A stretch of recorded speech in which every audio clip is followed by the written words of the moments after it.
Yo, I'm Josh from the Nomad Yoga Family. I'm Jenna, also from the Nomad Yoga Family. And this is episode number 1 of our yoga cafe. We're going to try to do we don't want to commit or whatever mostly, thing. You have so many ideas of all these things we should do, like daily vlogs, vlogging all the time, podcasts, business coaching, yoga information sessions, continuing education for teachers, travel the world. We have so many ideas, so this is just, I guess, an attempt at one of them, and we'll see how it goes. Well, okay, so anyways, yoga cafe, the concept is we're going to talk about yoga lifestyle, yoga business, what it means to live yogically, whatever. And you guys have to post your comments or send us some messages on some subject matter that you want us to shoot the shit about as well. There's definitely no rules for how this is going to go, but it's going to be fun because we've hosted a lot of yoga cafes at studios and at retreats now, and they're always like a super huge highlight for people because people want to just talk yoga and just talk about the industry and talk about what it means to be a yogi or a yoga teacher or a yoga business owner or whatever that is. So we want to bring that to the masses. So maybe we should start talking about yoga instead of talking about Can we address yoga the elephant? cafe. We got to address the elephant in the room though first. This shirt, because I know you're going to make fun of it after the fact. I got this shirt for free when I bought new shoes. And it's super comfortable in the heat because it's like wicked hot here. And it's kind of retro. It's a little retro. And also, I've reconciled in my mind that wearing a shirt, I could go for a run right now and I would be prepared. And this is like the equivalent of the house moms wearing matching Lululemon gear when they're just going to the grocery store. Like they could break out into yoga just at do a any point in yoga time. posture at any point in time. So this is like the dude version of that. Anyways, like this video, like this podcast, like this is yoga not a cafe, podcast. like this whatever it becomes. Shoot it out to all your friends and send us your questions and send us your very polite and nice, loving comments, please only. All right, yoga. What are we talking about today? What's our yoga subject? Well, we've been talking a lot about yoga business lately. Right. Because you've been, doing consulting and working on this online course, and we were just at the vacation doing a yoga talk. And so it got us to talking about kind of what are some of the major pitfalls that we see yoga studios falling into on the road traveling, because of course traveling all through Canada, all through the States, down through Mexico, we've been to over 100 studios. We've gone to a lot of studios, we've seen a lot of good stuff, and we've seen some stuff that doesn't work also. Trying to keep this PG, Josh. I'm totally PG. I'm just putting that out there at the beginning. 13. Keep it together. Yeah, okay. No swearing. So, I got to preface this though. Our interest in yoga business is that people in the yoga world, too often in my opinion, they've separated business and money and that sort of reality from yoga. Mm-hmm. And that doesn't make sense because yoga is everything. Yeah. The word yoga means to yoke, to huge, to connect everything. So you can't look at your business as something that's separate from your yoga and from your yoga life and your yoga ethics and your yoga everything. So, yeah. And I think that's where the problem is. So what I often witness is we go into a studio and they started out like really yoga because that's what they were pumped about, and that's great. But then some years down the road and the market's changed and things are tricky now and maybe they're struggling. So then they go, oh, dang, I'm trying not to swear. Dang, I want to get my business practices up to snuff. So then they go all business. Mm-hmm. And then the problem with that is that then they lose some of the yoga authenticity. And so it's neither of those things is quite in balance. So it's trying to figure out how to balance those two things. But there are some common threads that we're seeing.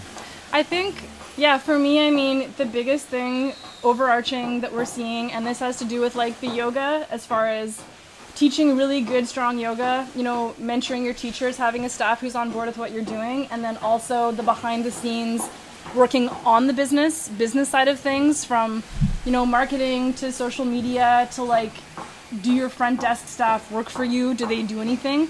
All of it is kind of under the umbrella of having systems in place, having organization, and then having the studio owner or manager actually managing their staff, actually getting their staff to work for them instead of constantly fighting with them back and forth to get them to do really the simplest Right. things. And I mean, I think part of that is that if you opened your studio 5 or 10 or 15 years ago, there wasn't a lot of competition. Hot yoga was still, relatively kind of new and exciting and on trend. And we used to say all the time, it was like, you open your doors and it's a license to print money. People just came in because the product was so good and so powerful and there's nothing else like it out there. And so I feel like studios kind of just rode that wave, and now that there is more competition, a lot more fitness out there and hot yoga, these studios, a lot of them never put business practices in place. They just rode that wave of the excitement of their product, and now that is not as predominant, now that there's more competition, they don't have anything to fall back on, any business practices, any marketing practices, any sense of organization for their staff or their teachers to follow, and everybody's like in free fall. And there's this identity crisis of like, who is the Bikram yoga studio or the hot yoga studio? How do we market ourselves? Like there's so much, and I feel like a lot of studios are really not even knowing what to do right now to like take the next step to help themselves. Whoa, that was like a lot. This is a total rant. Who do you think you are, me? I know I have to get my words in, because if I stop to take a breath, Josh will jump in and hijack the whole thing. There was a break. I mean, you covered a lot of huge points, and we could talk about each individual one for an hour, which we will not do, but not yet. But I think, yeah, the major things that stick out about what you just said to me are just, the first off is this sort of lack of identity. It was really easy that you were like the yoga studio in a town, or you were the Bikram yoga studio, or you were the hot yoga studio, and now to be the yoga studio in a market is almost impossible. I mean, you have to really work at your marketing and advertising constantly to establish yourself as that authority. So some markets we see there's still the ability for someone to like grab that top spot, but it comes from the owner being like, who am I, and what is this studio, and what is my yoga, and what is our purpose, and what is my goal? Like having like a clear vision about like, what the heck are you doing? Well, I think a personal vision of like who you are and what your strengths are as an individual, and what your kind of, not yoga ethics, that's the wrong word, but like why are you passionate about this yoga or about your product? Like what got you, what hooked you, like what do you want to spread and proliferate to your students, like being clear on what that is. Well, and I think that's the point though, is that, so in marketing the first rule is be different early and often. So, but you shouldn't be different by making up something different. You be different by being authentic. That's the cog that people miss sometimes. Mm-hmm. So you have to just know who you are and what you want to do and what your goal is, what your purpose is, what you're trying to create, and stick to your guns on that. Like, I'm not saying to be stubborn and not be realistic about reality, but you have to have, to some level, like a core belief system that you use. You have to have a code that you operate within. Yes. And when you do that, that will attract people who resonate with that. Mm-hmm. And that's the strongest thing you can do in a business. I think so, but sorry to interrupt. But, I mean, what is that quote about, like, if you write down, if you have a goal or whatever, your mission, your vision, your core values, whatever it is, and if you actually write it down, like, if you put it in a system, in paper form, like, put it out there, how much more likely are you to follow through on it or to reach it? Like, isn't there some statistic about that? Yeah, there's a few. So, like, Harvard Business Review did a study on this, too, and this is just a basic visioning exercise as well. It's like, if you having an idea, or that's like a bit fuzzy because it's just in your mind, it's going to yield fuzzy results, is essentially the concept. If you have a concrete idea, it gets better results. If you write it down, it gets out of you and onto something.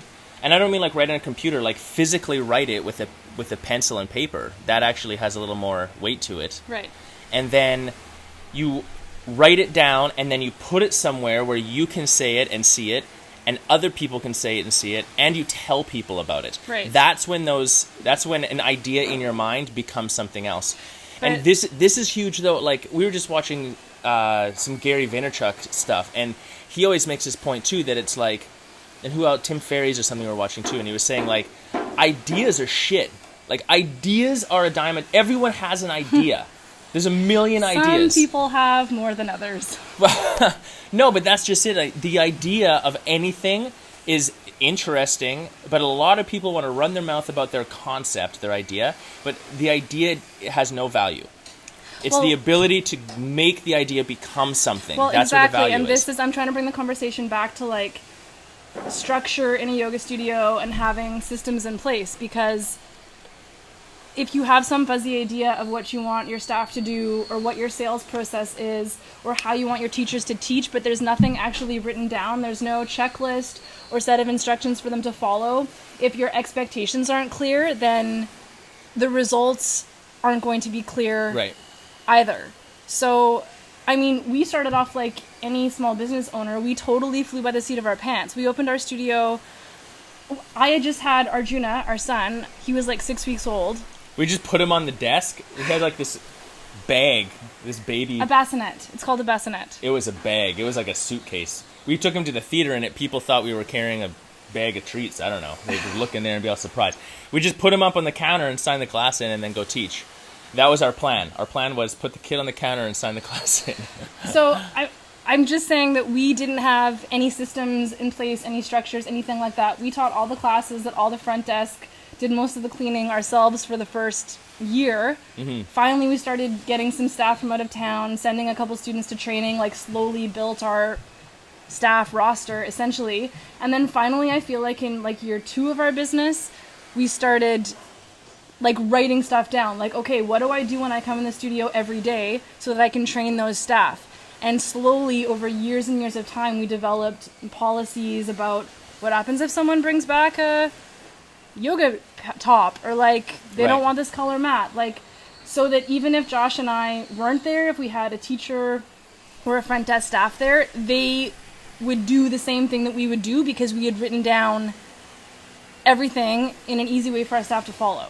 Right. So I mean, I guess the overarching point is, and this is true for any business, but I think actually this is true as a principle of the way you can live a productive life. Mm-hmm. And in my mind is very yogic, because our training in traditional yoga is based on living in a systemic way. Yeah. You know, so that's the thing. When you're creating something, when you're creating your business, you can't just say like, well, we should like clean and we should sign a class and like create a system around it. Mm-hmm. And the system's details are less relevant in my opinion to start. I totally agree. It doesn't matter if they're like, it's the best idea ever or the worst idea ever of how you do it exactly. Just the fact that you have any system and it's actually fully implemented, that's what's going to yield the most success. And that's what's going to test it for you. Yeah. Until it's systemic and everyone does it consistently, you know, 95% of the time, you don't even know if it works. You can't form an opinion like, oh, I don't know if it works if we do this or do that, if you haven't tested it by, you know, having it systemic. Yeah, I mean, oh, hi, Lux. Lux, you're up. Come out here. Lux, you can come sit with us. We try to time this at nap time, but nap time is not as scheduled as we'd like it to be. And there's no guarantee of how long this little one sleeps.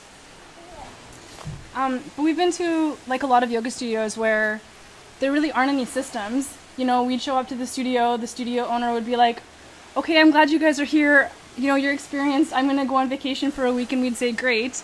And they'd give us like a bit of a rundown, but it was like, you know, so vague. Obviously, everybody did everything differently. And then we'd go to teach or run the front desk or whatever, and nobody was doing anything the same. The expectations were totally unclear, like what our responsibilities were. Even the way postures were being taught in class sometimes was totally different from one teacher to another teacher. And then students were like, I'm so confused. This teacher told me to do this in this posture. This person told me to do this.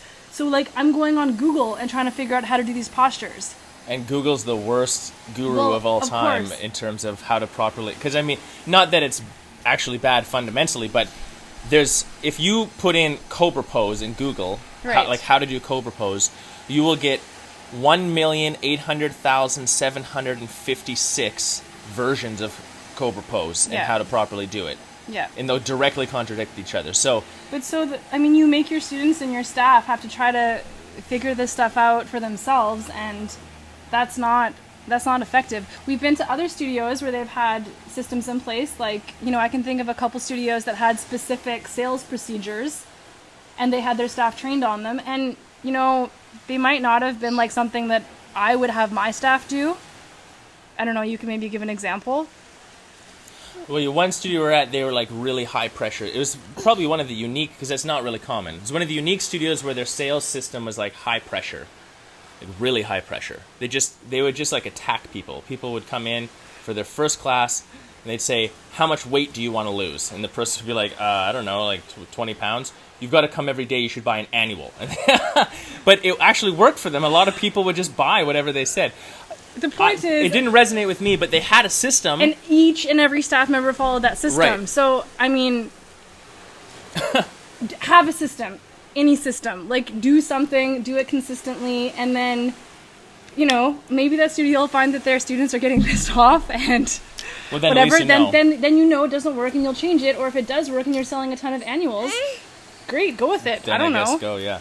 Well, so this makes me think, though, of the next thing. Like, the number one complaint that I hear as a business coach from owners of studios, it's like, yeah, it's stressful about the money and it's whatever, but the actual complaint they have is staff management. It's not like 80% of the time, it's like 98.7% of the time. But also, they're like staff management, and you're like 98% of the time you're like, what do you love about your studio? And everyone's like, oh, we have a great community. And we have a great staff. staff. And we have great staff. Yeah, every time. It's both. Yoga studio owners are the worst for this. They're like, staff management's the hardest thing. Like, getting teachers, making them do what I want, getting them to show up on time, teaching a certain way, or making sure that they participate at the front desk. And you're like, okay, well, what's the strongest value of your studio? Definitely my staff. They're so lovely, and they're all just so great, and they all really care. And that's the same with like every single studio across the board. So it's interesting, but the point to tie this into like doing things systemically is you have to create the system so that they have something to look to, and that there's that consistency. But then that's the backbone, like that's the supporting mechanism of what's happening. Then you have to train them on how to actually do the things that you've created in your system. If you say, I want you to clean the bathroom, you can't say, this is how you just go and clean the bathroom. That's not good enough. You have to physically... standards or idea of what that means right. are different. You have to physically take them and say, look, use this cloth with this spray and clean this area and this area like this, and at the end I want it to look like this. Like, this is the result that I'm expecting. We used to do, because remember we did the 2 cloth thing. I had to train everyone how to clean the sinks. We had chrome faucets. We were pretty specific with No, our but stuff. I mean, it was like you spray it like this, and then you clean it with the cleaning towel, and then you use the polishing towel to polish it. And then this is the frequency at which it's done, and this is how it should look at the end. And if you happen to come in here in between the frequency of when you're cleaning it, and it doesn't look like this, do it again. And then we would check up on it. And in my mind, people think like that's anal or that's crazy or my staff would never do it. It's how you do one thing is how you do everything. Yes, exactly. It's that you have to... Everything is yoga. So that's the living yogically and tying it into your business. And that concept in the simplest form is exactly like you say. How you do anything is how you do everything. So if you want to be the best yoga studio, or not even if your goal is to be the best, if you just want to really help people succeed, then your faucets should be clean. Like, why do I deserve to go in? Why would I pay you money to go into your yoga studio if it's dirty? That's the simplest example. Well, and but that proliferates to everything else. Yes, exactly. Yeah. So I don't know how. I feel like we should wrap this up. Yeah, we can wrap it up. But anyways, you've got to train the staff on it as well. No, there's one last point that ties into this, though. There's always at least one last point, just to warn you. No, but so you have your system, and then you train your staff on it. But the other detail is motivation.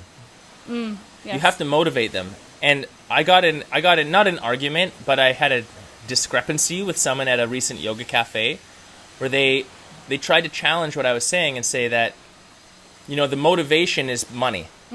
That the reason yoga teachers teach, or the reason the person cleans or a front desk does whatever they do, it's financial. I think that that's not true. I mean, I think that finances matter. You can't pay people nothing. I think that if you fairly compensate people, that will help to prop up their motivation, and I think that it will keep them happy over the longer term. And also, you don't want your staff to be wanting for anything. Like, if your staff are scared about making rent this month, they're not going to be focused on what you want them to do. So yes, the payment matters, but that's not the motivating factor.